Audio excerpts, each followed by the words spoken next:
ఇల్లు ఇది నా ఇల్లు దునుకుపోతున్నా నేను యాంటీ సోషల్ మెండా నా మారన ఆయుధాలు నా మీదన్నా ఎందుకు మీరు ఎందుకు మరి గేట్ దాడుతున్నాడు నేను ఈ మైల్లా ఇది అంటే హౌస్ అరెస్ట్ అంటే మైలు కూడా దాటినావా ఇదేం పద్ధతి అంటే ఇది మైలు కదా ఇదేం పద్ధతి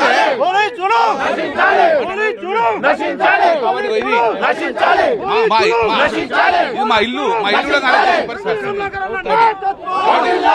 ఎప్పుడైనా బంద్లో పాల్గొంటాం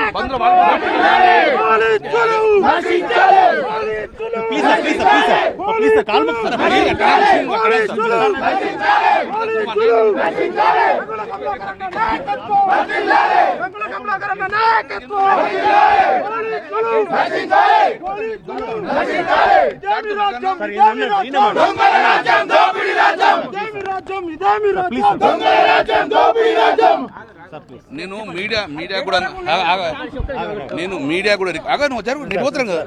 కూడా రిక్వెస్ట్ చేస్తున్నా. ఇంత అరాచమా? నేను దొంగనా? 4 సార్లు గెలిచిన ఒక మాజీ మంత్రిని నేను శాంతియుతంగా నా ఇంట్లో ఉండగా నన్ను నిర్బంధం చేస్తూ కాదే యాంటీ సోషల్ ఎలిమెంట్స్ నిర్బంధం చేయండి, దొంగలను నిర్బంధం చేయండి, ప్రజల రక్షణ కల్పించండి. ప్రజల ఆస్తుల మీద ధ్వంసం జరుగుతుంది, ప్రభుత్వ ఆస్తుల మీద ధ్వంసం జరుగుతుంది, ప్రజల ఆస్తు నగలెత్తుకపోతున్నారు. మీరు దాని మీద కాన్సెప్ట్ 1000 మంది పోలీసులు 9 చుట్టేందుకు నేను కనబడటానికి పొద్దులైతే కనబడి దొంగల మీద పట్టుకోండి, ఇటువంటి యాంటీ సోషల్ మీద పట్టుకోండి. అట్లా ప్రజలకు శాంతియుతంలో బతికే పరిస్థితి తీసుకురాలి. మేము నేను ఒక్కటే చెప్తున్నా, బండి సంజయ్ కూడా ఒకటే చెప్తున్నా, సంజయ్ గారు ఇది నువ్వు ఒక మంత్రివి, నీ క్యాడర్ మొత్తం పలుకొట్టిండ్రు, మీరు యాక్షన్ తీసుకోవాలి.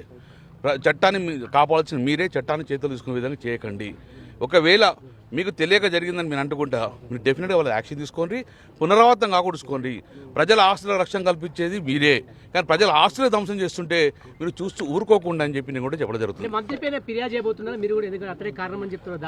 నేను ఒకటే చెప్తున్నాను, మంత్రి ఒకవేళ కారణం అయితే మంత్రి పునాది చేసుకోవాలి. మంత్రి నాకు సంబంధం లేనప్పుడు డెఫినెట్గా మంత్రి వాళ్ళ మీద యాక్షన్ తీసుకోవాలి. నా డిమాండ్ అది. ఎవరెవరైతే వాళ్ళు పాల్గొన్నారో వాళ్ళ మంత్రి యాక్షన్ తీసుకోవాలని చెప్పి నేను డిమాండ్ చేస్తాను. ప్రజలకు మనం పోలీసుకు చెప్పండి, వీళ్ళ యాక్షన్ తీసుకోమని చెప్పి మీరే స్వచ్ఛందంగా వచ్చి బండి సంజయ్ చెప్పాలని కోరుతున్నాను. 100% బండి మీరు బయట ఉండి సక్సెస్ అవుతుంది. మేము ఇక్కడ ఉన్నా కూడా బంధు స్వచ్ఛంగా పాటిస్తారు. ఎందుకంటే బంధువు వాళ్ళు నేను కూడా నాకు చెప్పారు, ఇవాళ ఎమ్మెల్యే ఆఫీస్ దాడి చేశారు, రేపు మాంసం దాడి చేస్తారు కదా, మా మాస్టర్కి ఎవరు రక్షణ. కాబట్టి డెఫినెట్ గా ప్రభుత్వం కళ్ళు తెరవాలంటే మేము బంధు పాటిస్తుంది. అల్టిమేట్ గా రేపు రాబోయే కాలంలో అధికారం మాకేస్తారు కాబట్టి మమ్మల్ని టార్గెట్ చేస్తారు. కాంగ్రెస్ జిల్లా అధ్యక్షుడు స్వాగతిస్తున్నామంటే ఏం చెప్పబోతాం మనం? దాడులు సాగుతామా? కాబట్టి దయచేసి చెప్తున్నాము, ఇది ఎవరైనా కానీ ఏ పార్టీ కానీ కరీంనగర్ ప్రజలు, కరీంనగర్ హెడ్ క్వార్టర్ ఇది. కాబట్టి ఇక్కడ శాంతియుత వాతావరణం నిలుపుకునే విధంగా అన్ని పార్టీలు సహకరించాలని కోరుతున్నాను.